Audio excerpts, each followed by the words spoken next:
smo pa v mestu Pai. Tisti, ki ste bili na Tajskem, ga zelo verjetno že poznate. Če pa ne, vam pa povem, da je blizu mesta Chiang Mai, ki je pa na severno Tajske. Tole je moja soba, najrazkokošnejša, kar sem jo kdaj imel v tej državi. Relativno draga. Do zdaj sem bil v glavnem Gledajte, kako izgleda. Ogromna postelja.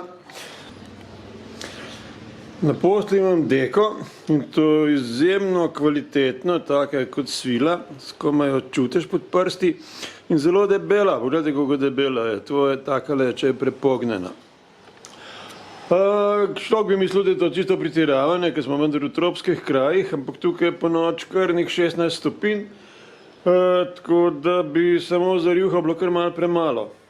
Nikjer v jugovzhodni Aziji, oziroma v večini Azije, ne dobiš rjuhe. Ne vem, če veste to, in jaz vedno vlačim s sabo svojo lastno rjuho. Prvič sem bil brez nje in tudi kupiti jo skoraj nikjer ne moreš, se ne take, kot bi človek hotel. Tako da to si kar zapomnite, rjuho imejte s sabo. Na oknih ni rešetk, kar je nenavadno, ker na splošno na Tajskem so kar rešetke, skoraj povsod, na balkonih ali pa v prvih nadstropjih. So pa takele steklene rešetke, ki pravzaprav tudi delujejo, pa še mreža proti komarjem, kar ni slabo. Sotec ima celo majhen bazen, ko vidite. WC imam privaten, zato pa je toliko drago. Plačujem 450 tajskih batov, kar je dvakrat več kot kje drugje. Zanimiva zadeva so tele WC-ji. Posod po Tajskem, oziroma sploh posod tukaj po jugovzhodni Aziji, imaš takele priprave, ki so namesto toaletnega papirja. Zelo brihtna zadeva pravzaprav, ker če še niste opazili, če se s papirjem brišete, nikoli ni tako čisto, kot bi človek želel, če se pa opereš, je pa dosti bolje, tako da meni to kar všeč. Poglejmo, kakšne so pa slabe strani te sobe. Elektrika je povsod, kar je tudi v redu, tako da lahko filaš vse svoje naprave. Tukaj sem nasred med temi čudnimi bajtami. Slaba stran je pa to, da je tik zraven mene gradbišče.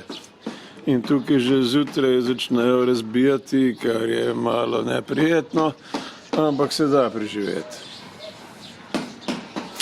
Do zdaj sem spal več ali manj ali na skupnih ležiščih, ki so pa dokaj v redu, dokaj solidne. Tako da imaš vsak svojo zaveso. Noter pri svoji postelji imaš tudi električne kontakte, lampo svojo, tako da je kar solidno, tako kot v eni taki mini sobi si pravzaprav. Najslabša stran tele moje sobe je pa to, pa ne samo moje sobe, ampak tega kraja, je pa to, da imamo budnico ob 8 zjutraj. Lahko predstavljate. Ob 8 zjutraj najprej pride taka v srce segajoča glasba. In lili, bin lili, in to je tako glasno, da bolj glasno sploh ne bi mogli biti.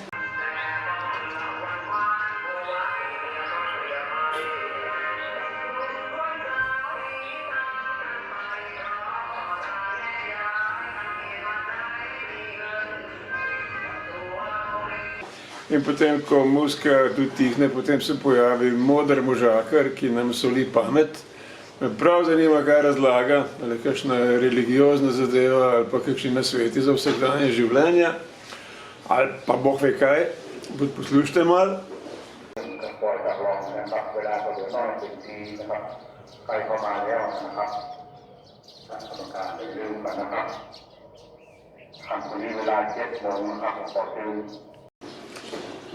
Se pravi najprej glasba, potem pa še modrovanje. In to traja pol ure, od 8 zjutraj do pol 9, tako da če misliš spat, ker pozabi, je tako glasno, da ne boš spal. Ni pa nobene zvočne izolacije, ker pač kot rečeno imamo samo steklene rešetke in eno šipo, tako da ni kaj dosti varnosti pred zvokom. Evo, tokle smo zgradili v enem dnevu. Imam tudi klimo, ki pa k sreči ne deluje in jo sploh ne rabim, ker je pod nejo sicer blizu 30 stopinj, ampak to ni hudega in meni to sploh ni problem. Imam tudi ventilator, ki ga zaenkrat tudi še nisem uporabil, pa ga mogoče bom, ampak je pa zaradi tega soba cenejša, kar je pa v redu. Ker je pa zelo solidna in imam privatni WC, pa vse ostalo. In bi stala kar kakšnih 20-30 evrov. Tako stane pa 450 tajskih batov, kar je pa tam recimo 15 evrov. Zdajle sem malo več kot en teden tukaj. Prve 2 dni sem se strašansko lovil z mojo biološko uro. Nikakor nisem mogel zaspati zvečer do enih 4 ali pa 5. Potem sem pa seveda spal kot truplo do 12, tako da sem moral prav prisiliti, da sem si malo premaknil biološko uro. Če se spomnite, prvi dan sem bil v Istanbulu cel dan, drugi dan cel dan v Saudski Arabiji na letališču in v mestu, kar je bilo v redu. V Istanbulu pa ne, ker je dež padal in je bilo mraz in sneg. Večinoma dež, ampak malo tudi snega, tako da nisem čisto nič od tistega dneva.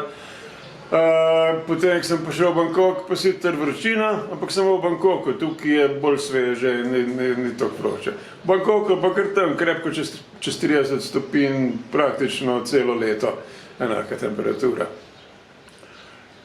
Spal sem do zdaj ali na skupnih ležiščih, ki se imenujejo včasih tudi kapsula hotel.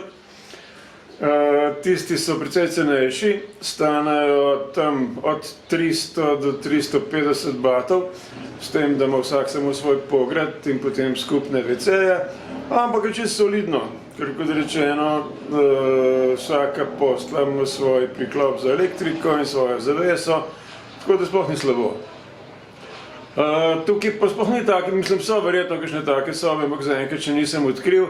Pa tudi ne bom prav ne vem koliko dolgo tukaj, tako da sem rekel, ajde, zdaj se gremo malo razkošati, potem bomo pa začeli šparati.